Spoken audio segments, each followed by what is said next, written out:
इस सब का जिम्मेदार कौन है? ये सब किसके कहने पर किया गया?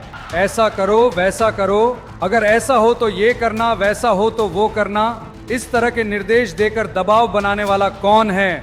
मेरी बहनें, भाई और पूरे परिवार को खोकर जो दर्द मैं झेल रहा हूँ, उस पर आप मेरा मजाक उड़ा रहे हैं?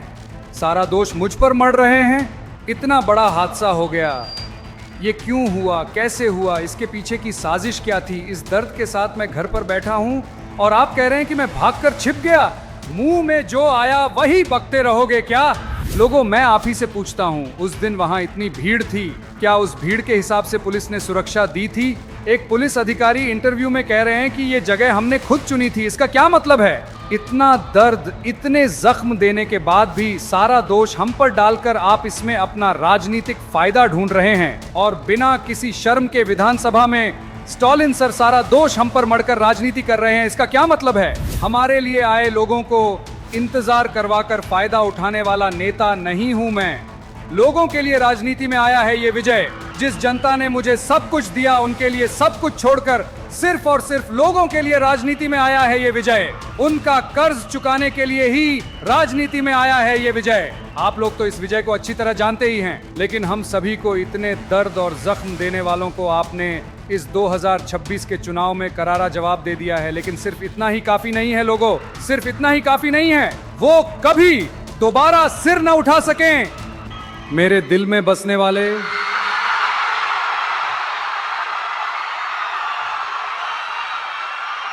करूर के मेरे अपनों, आप सभी को मेरा नमस्कार।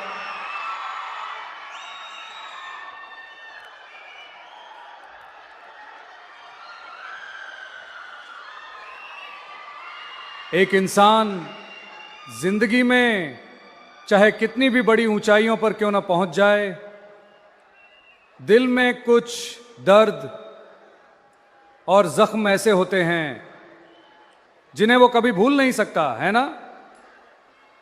हर किसी की जिंदगी में ऐसा होता है, हमारे साथ भी ऐसा ही है। हम भी बहुत सारे दर्द और जख्मों को झेल कर ही यहां तक पहुंचे हैं, लेकिन उन सब में से जो सबसे गहरा दर्द और जख्म मुझे मिला, वो करूर का वो हादसा ही था। जनता से मिलने के लिए, जनता से मिलना है, उनकी समस्याओं पर बात करनी है। इसी मकसद से हमने इस जनसंपर्क यात्रा की शुरुआत की थी और त्रिची, अरियालूर, नागपट्टिनम, तिरुवारूर, नमक्कल, करूर जैसी जगहों पर जा रहे थे। अरियालूर की वो मीटिंग खत्म करके पेरंबलूर जाने से पहले पेरंबलूर पुलिस ने हमें अलर्ट किया था कि यहां भीड़ बहुत ज्यादा है, देर हो चुकी है, आप मत आइए, ऐसा उन्होंने कहा। तो हमारे पास कोई चारा नहीं था, पुलिस ने कहा तो हमें उनकी बात माननी ही थी। साथ ही पेरंबलूर के लोगों की सुरक्षा को ध्यान में रखते हुए हम भारी मन से वापस लौट गए। उसके बाद हमने पेरंबलूर के लोगों से माफी भी मांगी। उसी तरह जब हम नमक्कल की मीटिंग खत्म करके करूर आ रहे थे, तो करूर पुलिस भी हमें अलर्ट कर सकती थी ना?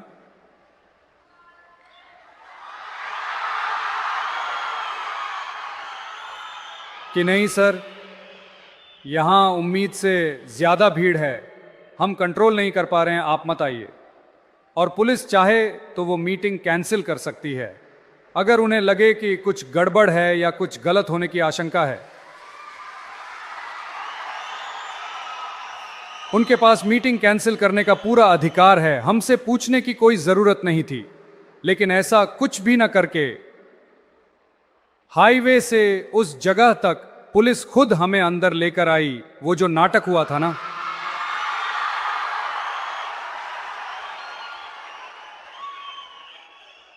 मैंने भरोसा किया, पूरा भरोसा किया। उस दिन जब करूर पुलिस से बात हुई तो मैंने उन्हें थैंक्स भी कहा था। मुझे नहीं पता था कि ऐसा कोई नाटक चल रहा है। इस सब का जिम्मेदार कौन है? ये सब किसके कहने पर किया गया? ऐसा करो, वैसा करो, अगर ऐसा हो तो ये करना, वैसा हो तो वो करना, इस तरह के निर्देश देकर दबाव बनाने वाला कौन है?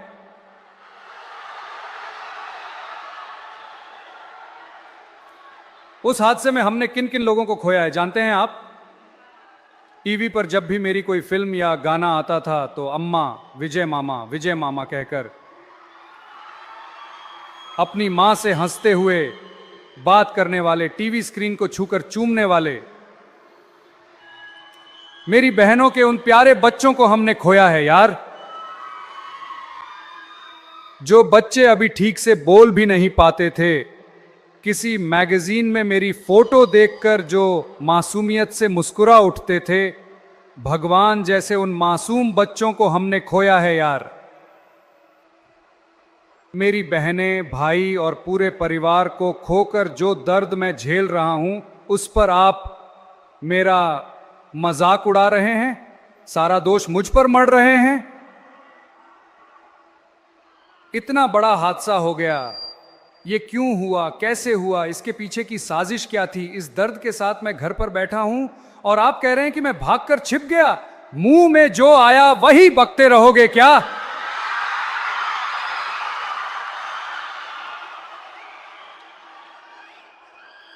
लोगों, मैं आप ही से पूछता हूं, उस दिन वहां इतनी भीड़ थी, क्या उस भीड़ के हिसाब से पुलिस ने सुरक्षा दी थी? एक पुलिस अधिकारी इंटरव्यू में कह रहे हैं कि यह जगह हमने खुद चुनी थी। इसका क्या मतलब है?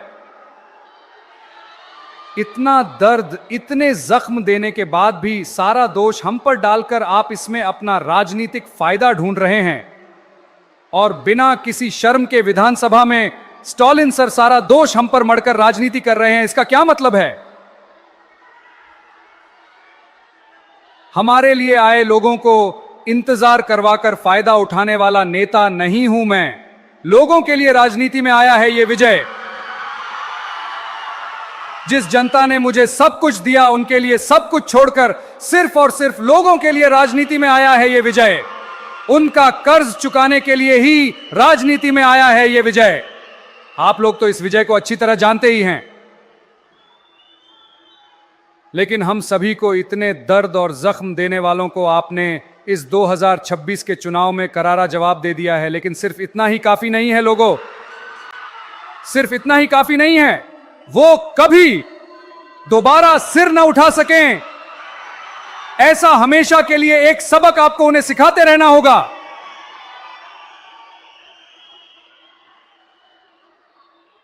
क्या उन्हें लगता है कि ऐसा करने से मैं अपने लोगों को छोड़कर भाग जाऊंगा? कोई कुछ भी कहे, मैं अपने लोगों को छोड़कर कहीं नहीं जाने वाला। मैंने कल भी कहा था, आज भी कह रहा हूं और कल भी कहूंगा, पूरे दम से कहूंगा, शान से कहूंगा, पैसा या जनता, अगर यह सवाल हो तो मेरी जनता ही मेरे लिए सब कुछ है।